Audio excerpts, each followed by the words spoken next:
ദേശീയ ഗെയിംസിൽ വോളിബോൾ മത്സരത്തിൽ വെങ്കല മെഡൽ നേടിയ കേരള ടീമിന് അഭിമാനമായി കിഴക്കഞ്ചേരി മാര്യപാടം സ്വദേശി ആദിത്യ മുരളീധരൻ. ചാമ്പ്യൻഷിപ്പിലെ ബെസ്റ്റ് ലിബറോ സ്ഥാനം കരസ്ഥമാക്കിയ സന്തോഷത്തിലാണ് ആദിത്യ. പാലക്കാട് ജില്ലയിലെ കിഴക്കഞ്ചേരി മാര്യപാടം സ്വദേശിനി +1 കാരിയായ ആദിത്യ മുരളീധരന് ടീമിന്റെ ഭാഗമാകാൻ കഴിഞ്ഞത് തന്നെ നാടിന്റെ അഭിമാനം ഉയർത്തുന്നു. യുപിയിലെ ബറേലിയിൽ നടന്ന 17 വയസ്സിൽ താഴെയുള്ള പെൺകുട്ടികളുടെ വോളിബോൾ മത്സരത്തിലാണ് കേരള ടീം വെങ്കല മെഡൽ നേടിയത്. അതിനേക്കാൾ ഉപരി മത്സരത്തിലെ ഏറ്റവും നല്ല ലിബറോ ആയി തിരഞ്ഞെടുത്തത് ആദിത്യയായിരുന്നു. 69ാമത് school games, national school games Uttar Pradesh Bareilly വെച്ചായിരുന്നു നടന്നത്. അതിൽ നമ്മൾ കേരള ടീം പോയി, അതിൽ അംഗമാകാൻ പറ്റി. അതിലിപ്പം തേർഡ് അടിച്ചു. വെസ്റ്റ് ബംഗാളിലൂടെ ആയിരുന്നു സെമി ഫൈനൽ.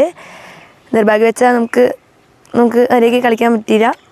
പിന്നെ ലൂസേഴ്സ് ഹിമാചലിലൂടെ ആയിരുന്നു, അത് നമുക്ക് തേർഡ് അടിക്കാൻ പറ്റി. എല്ലാവരും ഒന്നേ കളിച്ചു, എല്ലാവർക്കും ഒന്നേ കളിക്കാൻ പറ്റി. ഒരു കുറേ വർഷത്തെ ഗ്യാപ്പിനിടയ്ക്കാണ് നമുക്കൊരു പൊസിഷൻ കേരളത്തിന് കിട്ടുന്നത്. അത് എല്ലാവരും ഭയങ്കര ഹാപ്പിയാണ്.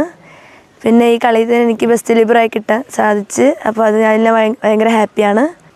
ഇതൊരു നല്ല എക്സ്പീരിയൻസ് ആയിരുന്നു തേർഡ് അടിച്ചതും. പിന്നെ എനിക്കിത് ഈ ഒരു മൊമെൻ്റ് കിട്ടിയതിലൊക്കെ എല്ലാവരും ഭയങ്കര ഹാപ്പിയാണ്. എന്നെ സപ്പോർട്ട് ചെയ്ത കോച്ചസ്, പാരൻസ് എല്ലാവർക്കും നന്ദി.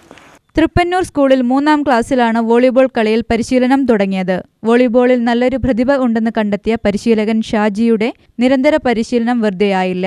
7ാം ക്ലാസ്സിന് ശേഷം കണ്ണൂർ GVHSS സ്പോർട്സ് സ്കൂളിൽ അവസരം ലഭിച്ചതോടെ ദേശീയ മത്സരങ്ങളിൽ പങ്കെടുക്കാനും സാധിച്ചു. അടുത്ത ദേശീയ മത്സരത്തിൽ കപ്പുറപ്പിക്കാനുള്ള കഠിന പ്രയത്നത്തിലാണ് ആദിത്യയും ടീം അംഗങ്ങളും. മാര്യപാടം സ്വദേശികളായ മുരളീധരന്റെയും ബീനയുടെയും മകളാണ് ആദിത്യ. സഹോദരി ആതിര കോയമ്പത്തൂരിൽ സ്വകാര്യ കോളേജിൽ ബിരുദ വിദ്യാർത്ഥിനിയാണ്. UTV news, Palakkad.